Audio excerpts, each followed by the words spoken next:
อย่าลืมกดเบิ่งวิดีโอแบบเต็มจอท่านจะได้เห็นข้อมูลทุกส่วนของคลิปแบบละเอียดครบถ้วนกดบอนนี้เลย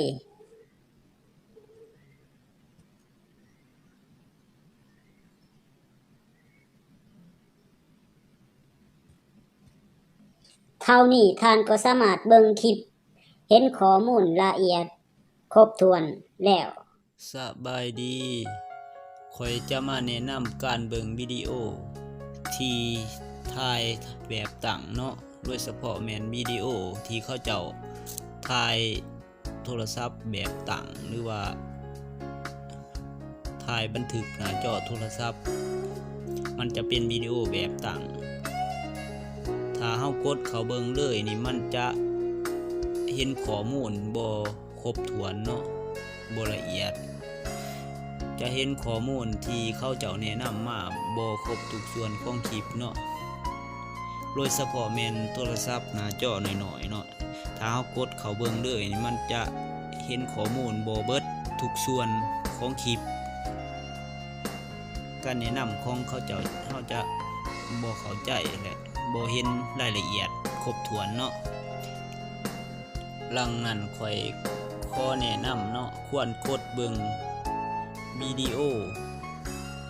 แบบเต็มจอเนาะจึงจะเห็นข้อมูลแบบครบถ้วนละเอียดจะเห็นข้อมูลทุกส่วนการแนะนำของคลิปเนาะ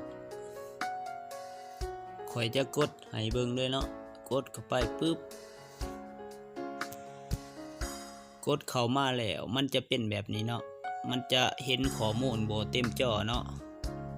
ข่อยจะกดแบบเต็มจอให้เบิ่งเลยเนาะกดเข้าบอนนี้เลยนี่บอนมุม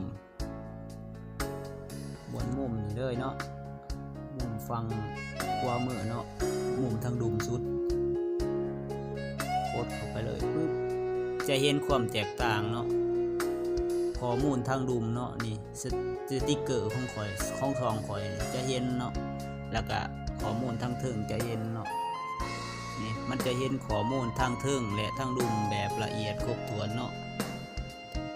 ถ้าเฮากดเบิ่งแบบบ่เต็มจอนี่ถ้ามีการแนะนำทางดุมหรือทางเทิงสุดนี่เฮาจะบ่เข้าใจเนาะดังนั้นจึงแนะนำให้ท่านกดเบิ่งแบบเต็มจอจึงจะเห็นข้อมูลทางดุมและทางเทิง